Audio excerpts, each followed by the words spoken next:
Welcome to my channel doctor NYR YouTube channel. आज का जो टॉपिक है वह है कुछ मॉडल्स या कुछ हाइपोथेसिस दिए हैं कुछ साइंटिस्ट ने, इन्हीं को हम पढ़ेंगे। लास्ट वीडियो में हमने पढ़ा था जो एंजाइम जो होता है उसका एक्शन ऑफ मैकेनिज्म कैसा वो परफॉर्म करता है। तो वहाँ पे जो होता है एंजाइम सबस्ट्रेट जो होता है कॉम्प्लेक्स वो कैसे बनता है, तो कुछ हाइपोथेसिस दी है किसी किसी साइंटिस्ट ने, वो हम इस वीडियो में बिल्कुल सरल तरीके से हम पढ़ेंगे। Please take a screenshot. सबसे पहला जो मॉडल आया था वो है लॉक एंड की हाइपोथेसिस। इसका मतलब होता है ताला और चाबी हाइपोथेसिस, ठीक है ना। जिस साइंटिस्ट ने उसको दिया था उसका नाम था एमिल फिशर। 1894 में इसने दिया है। तो इसने क्या बोला, जब हम एक केमिकल रिएक्शन होते हैं जिसमें एंजाइम और सबस्ट्रेट जो होते हैं, जब ये एक दूसरे के पास में आते हैं तो ये क्या करते हैं, ये बिल्कुल उसी तरीके से एक्ट करते हैं जिस तरीके से एक चाबी और एक ताला एक्ट करते हैं। जो चाबी जो होती है वो एक सबस्ट्रेट की तरह एक्ट करता है, और जो लॉक होता है, लॉक जो होता है वो एंजाइम की तरह एक्ट करता है। तो उन्होंने क्या बोला है, ये जो एमिल फिशर जो होते हैं, एमिल फिशर जो इसने क्या बोला है, जिस तरीके से एक ताला जो होता है एक स्पेसिफिक की से ही खुलता है, इसी तरीके से जो एंजाइम होता है वो सिर्फ एक स्पेसिफिक सबस्ट्रेट पे एक्ट करता है। हर किसी मतलब सबस्ट्रेट पे एक एंजाइम जो होता है वो एक्ट नहीं करता है। तो जैसे हमने देखा है, अगर हमारे पास ताला होगा तो हम एक ही जिसके जो उसकी चाबी होगी ना, दुकान से हम ताला लाए, उसी चाबी से वो ताला खुलता है। अगर हम दूसरी चाबी, दूसरे ताले की चाबी हम लगा देंगे तो हम क्या करेंगे, वो ओपन नहीं होगा, ठीक है ना। तो इसी बेस पे उसने क्या दिया, ये हाइपोथेसिस दिया। उसने बोला ये जो ताला जो होता है it acts as a enzyme, और ये जो सबस्ट्रेट्स जो होते हैं ये हर एक पर्टिकुलर सबस्ट्रेट होता है। तो इसमें क्या होता है, ये उसके लिए उसमें फिक्स होता है इस तरीके से। तो इस तरीके से क्या बनाता है, ये एंजाइम सबस्ट्रेट कॉम्प्लेक्स बनाता है। फिर क्या होता है, ये जो कॉम्प्लेक्स होता है ये प्रोडक्ट बन जाता है, और ये जो होता है ये वाला जो एंजाइम जो होता है ये फ्री हो जाता है। ये बिल्कुल इतना ही में ही इसने ये जो हाइपोथेसिस दिए हैं, ठीक है ना, ये प्रोडक्ट बन गए और फ्री हो गए एंजाइम। फिर ये दूसरा जो होता है दूसरा रिएक्शन परफॉर्म करेगा, और ये एंजाइम जो होता है ये अनचेंज्ड रहता है, इसमें कोई भी चेंज नहीं होती है, ठीक है ना। दूसरा मॉडल जो होता है इसको बोलते हैं इंड्यूस्ड फिट मॉडल। तो इसको किसने दिया है, इसको दिया है खुशलैंड ने 1960 में। तो इसने क्या बोला, इस हाइपोथेसिस के हिसाब से क्या होता है, ये बोलता है, ये खोशलैंड बोलते हैं जो एंजाइम जो होता है उसमें सबस्ट्रेट मतलब एक्टिव साइट प्रेजेंट होती है सब इसमें सरफेस पे।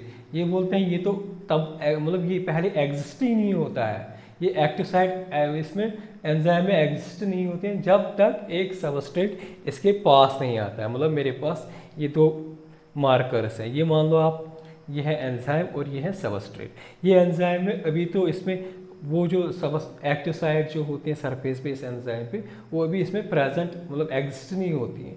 वो क्या बोलते हैं, जैसे जैसे हमने एक सबस्ट्रेट होगा, जैसे जैसे हमने इस सबस्ट्रेट को पास में लाया तो ये जो होता है ये एक कॉम्प्लीमेंट्री मतलब शेप बनाता है इसमें एक्टिव साइट का। तो उस तरीके से इसमें वो एक्टिव साइट्स होती हैं वो एग्जिस्ट होती हैं बिल्कुल सबस्ट्रेट की जैसे, ठीक है ना। तो ये क्या होता है, ये इस तरीके से जो होता है ये कॉम्प्लीमेंट्री शेप बनाते हैं सबस्ट्रेट में। तो फिर क्या होता है, ये सबस्ट्रेट जो होता है ना, फिर ये जो कॉम्प्लीमेंट्री शेप जो इसमें शेप होगी बिल्कुल इसके एक्टिव साइड में बिल्कुल वैसे शेप हो जाएगा और ये बाउंड हो जाएगा।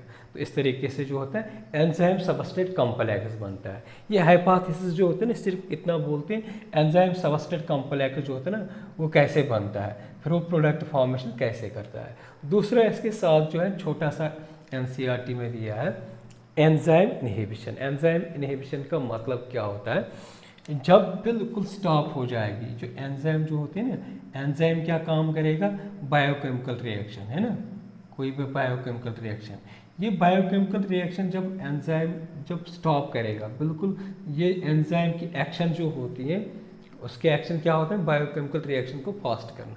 तो इसकी एक्टिविटी जो होती है एंजाइम की बिल्कुल स्टॉप हो जाएगी, बिल्कुल बंद हो जाए, कुछ भी काम नहीं करेगा। तो उस प्रोसेस को बोलते हैं एंजाइम इनहिबिशन। और जो ये करता है, जो चीज़ इनहिबिशन एंजाइम इनहिबिशन करता है उसको बोलते हैं इनहिबिटर, ठीक है ना। ये हो गया इनहिबिटर। इसके बाद जो होते हैं ये एंजाइम इनहिबिशन जो होते हैं इसके टाइप्स होते हैं, ये दो टाइप्स के होते हैं, एक होते हैं कॉम्पिटिटिव इनहिबिशन, दूसरा होता है non competitive inhibition. Competitive inhibition में क्या होता है, मेरे पास एंजाइम है, ठीक है ना, मैं यहाँ पे बना लेता हूँ उसको, ये एंजाइम है, इसमें ये एक्टिव साइट होती है, तो यहाँ पे मैंने लाया है इनहिबिटर, इनहिबिटर को मैंने रिप्रेजेंट किया आई से, एस को मैंने रिप्रेजेंट किया सबस्ट्रेट से, ठीक है ना। तो ये इनहिबिटर बिल्कुल इसका सबस्ट्रेट से कंपीट करेगा, इसीलिए इसको बोलते हैं कॉम्पिटिटिव इनहिबिशन। इसको इससे किसके साथ कंपेयर करेगा और ये किस में जाएगा, इस सबस्ट्रेट में फिट हो जाएगा आई, ठीक है ना। तो ये क्या हो गया, ये आई इसमें फिट हो गया। तो ये एंजाइम जो होता है ना, ये जो इनहिबिटर होते हैं बहुत सारे केमिकल्स होते हैं, है ना। अल्कोहल भी कभी कभी इनहिबिशन कर देता है, कभी कभी कोई पॉइजन जो होता है वो भी इनहिबिशन कर देता है। तो हमने सिर्फ आई लिखा है यहाँ पे, तो ये इस एक्टिव साइड में बाइंड हो गया और इसने क्या बनाया, ये एंजाइम हो गया और आई इनहिबिटर, है ना, इसने बनाया एंजाइम इनहिबिटर कॉम्प्लेक्स। बनना चाहे क्या चाहिए था, एंजाइम सबस्ट्रेट कॉम्प्लेक्स बन गया, लेकिन बना क्या है, एंजाइम इनहिबिटर कॉम्प्लेक्स।